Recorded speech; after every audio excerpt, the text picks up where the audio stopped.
Hey, what's up everybody? In this video, we're gonna take a look at Princess Jasmine from the Aladdin series. Her ability description is special magical bubble appears at random. And these magic bubbles are indeed special. They're not just any kind of bubbles, they are in a lotus shape.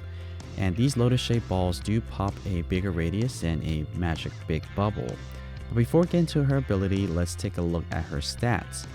In order for you to activate her ability, you will need to charge up her ability by clearing either 16 to 20 copies of Princess Jasmine off the playing field. This number will be different depending on which skill level you have her at. The higher the skill level, the lower that number is going to be. Her minimum score is 50 with a maximum score of 1030. So the score wise, it's okay. Its average is pretty bad for the minimum score, but okay for the maximum score, so it's not too bad there. And if you would like to get her to skill level 6, you will need to get a total of 36 copies of her in the premium box. So looking at the skill chart here, like I mentioned earlier, the higher the skill level, the least amount of zooms you need to clear off the screen to activate her ability. What also changes is the amount of the special magic bubble will appear on the screen. So you are guaranteed 2 magic bubble from skill level 2 and 3, but what does change is the charge required. So every time you increase her ability or skill level, 2 things or 1 thing will change. It's either going to be the amount of zooms that's going to be required to activate her ability, or a special magic bubble number increased by 1. So going from skill level 1 to skill level 2, that change guarantees you an additional magic bubble versus the odds of 1 and 2. So in theory, you could get lucky between skill level 1 and 2 and always get that second magic bubble. And then a max is that you're gonna get 3 magic bubble, and it's only gonna require you 16 to charge up. What I'm also gonna show you guys is a side-by-side comparison of all 3 of the skill levels, so skill level 1, 2, and 3, and show you what the differences are. And really, the only major difference here is that there's gonna be less amount of zooms charging up, so that's really gonna be a little bit more difficult to show you in the video. And then the second thing is the magic bubble that will appear. And in our case, we're looking at skill level 1, 2, and 3. So going from level 2 and 3, it's going to require 2 less to activate her ability. For skill level 1, it's going to be 20 Princess Jasmine to activate her ability, but will change anywhere between 1 to 2 zooms off the screen, or turn into magic bubbles, I mean. So some of the strategy when you are using Princess Jasmine is that you want to spam her ability as much as possible. The reason why you want to spam her ability is that when you spam her ability button, any residual charge up will go into the next bar. So what I mean by that, let's take skill level 1 as an example. You're going to need to clear 20 Princess Jasmine off the screen to activate her ability. But let's say that you make a chain of 22 of all Princess Jasmine. You got 2 extra. If you spam the ability, those 2 extra Jasmine that you cleared off the screen will go into the next charge up bar.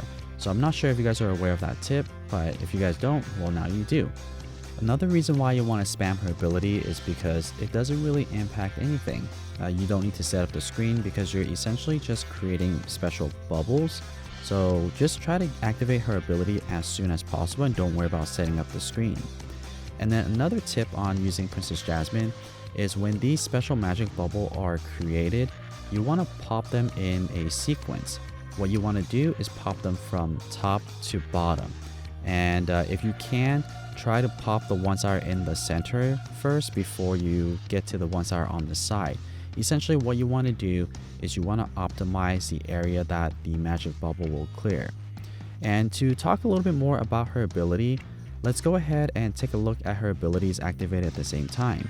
This might help us understand the ability a little bit better. Alright, so here we have Princess Jasmine activated at the same time, and let's also slow it down in a little bit here so that way you can really see it.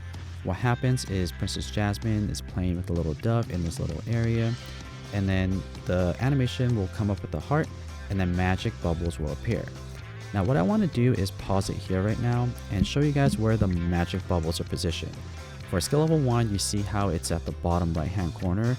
That's not very optimized because it's gonna clear surrounding zooms. Because there are no zooms on the right hand side and at the bottom, you want to avoid popping bubbles that are at the bottom. So that's the reason why you want to pop from top to bottom. What is optimized is if you look at skill level 2, the bottom left hand corner, that Tsum or that bubble has 2 surrounding Tsums all around it. So that is the most optimal position. And if you look at the skill level 2, the right one, because this magic lotus ball will pop 2 diameters, so not only the ones that it's touching but also one after that, so it's a bigger circle.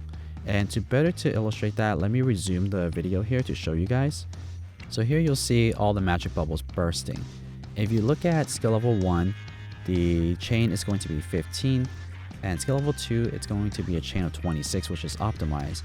What I forgot to point out was for skill level 3, there was a little gap there because I have an empty space there, so that wasn't optimized, so that's why I only got a chain of 20. And also the magic bubble was touching the right one as well.